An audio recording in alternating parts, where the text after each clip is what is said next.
E agora a gente traz mais agendas de presidenciáveis. A Carolina Abelin está de volta ao vivo e conta pra gente como foi o dia de Ciro Gomes, do PDT, e de Jair Bolsonaro, candidato à reeleição pelo PL. Carol. Lívia, vamos lá. Ciro Gomes esteve em Recife, Pernambuco.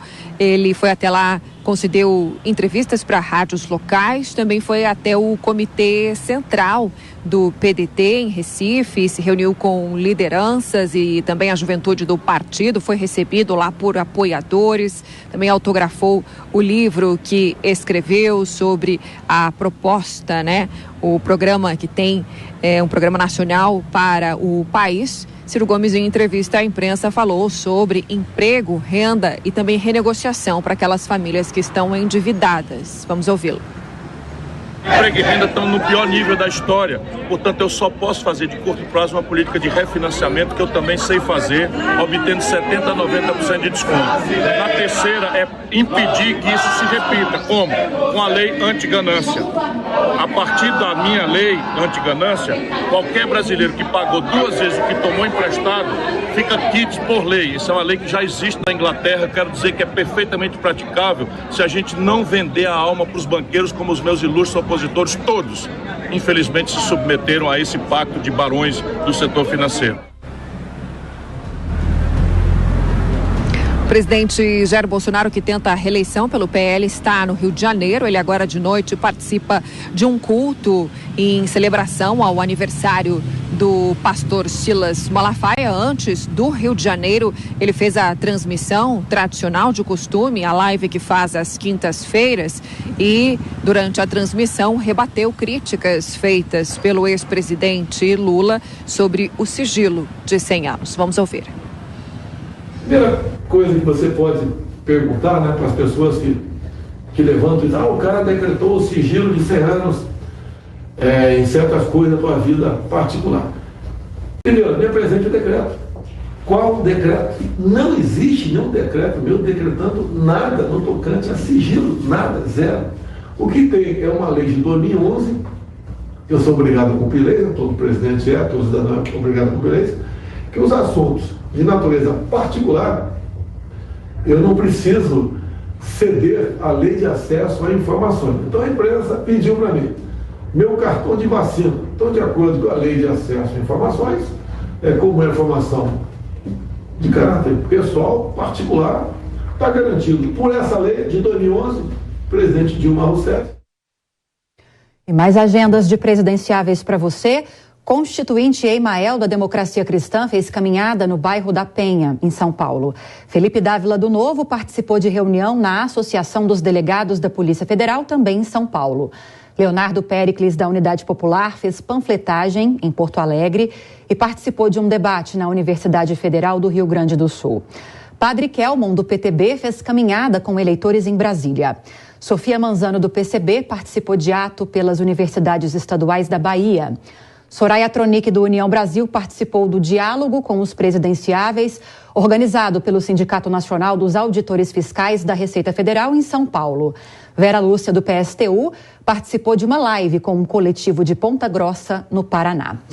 Mais um giro de opinião aqui no Jornal Jovem Pan a respeito de propostas e falas de presidenciáveis. Abro com você, Miguel Daúde, destacando a última agenda que a Carol destacou, que é a agenda do presidente Jair Bolsonaro, que fez críticas do presidenciável Lula, que vem batendo bastante na tecla de sigilo de 100 anos, que foi decretado em algumas situações durante a presidência de Jair Bolsonaro. Bolsonaro diz que não decretou sigilo em situação nenhuma, não existe essa questão. Te pergunto, em que casos um decreto de sigilo de 100 anos seria necessário, seria bem-vindo?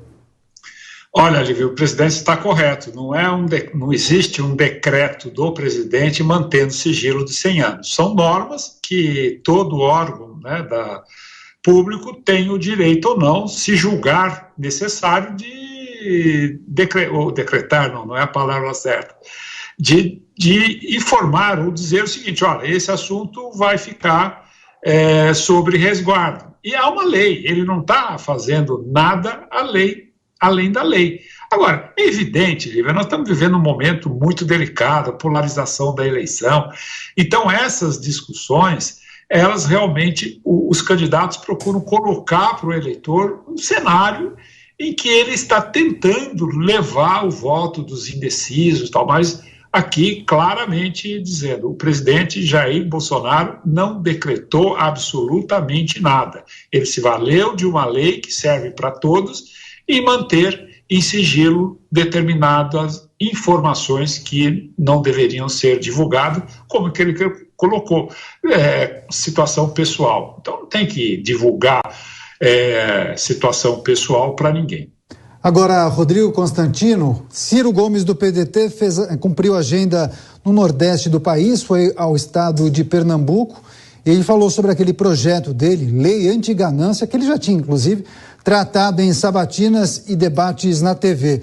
A Lei Anti-Ganância limitaria a cobrança de juros sobre dívidas. Há quem diga que trata-se de uma proposta eleitoreira. E não resta dúvida que aliás, talvez devesse existir uma lei contra a ganância de políticos, que se candidatam eternamente até ver se ganha. Agora, é curioso que o Ciro Gomes sempre bate nessa tecla. Ele está até certo em criticar alguns cartéis aí de banco, lembrando que um dos maiores bancos do Brasil é um dos maiores financiadores das campanhas do PT. Né? Nós temos essa figura do banqueiro socialista no Brasil. Mas é curioso porque ele está sempre querendo quebrar o termômetro para curar a febre, em vez de entender como é que se chega a essa situação. Eu pergunto, se alguém cai nas mãos de um agiota, por exemplo, a culpa é do agiota ou do sujeito que é irresponsável, perdulário e não consegue conter os gastos? Existe um estoque de dívida. O que o Ciro Gomes quer fazer é anistiar todo mundo, é irresponsável. Né? O Brasil precisa entender que esse estoque de dívida não se criou do nada. O ministro Paulo Guedes entende isso muito melhor do que o Ciro Gomes, tanto que nós vimos ainda há pouco a fala do ministro mostrando exatamente isso. Você destrói um país muito rápido. Para construir leva gerações. E você tem que fazer isso com responsabilidade, tijolo a tijolo, né, de forma sustentável, com responsabilidade fiscal. Você não pode virar e falar, agora as dívidas não valem mais nada, vamos colocar um cap, um limite no pagamento de juros. Né? Lei anti-ambição. Isso é pura demagogia.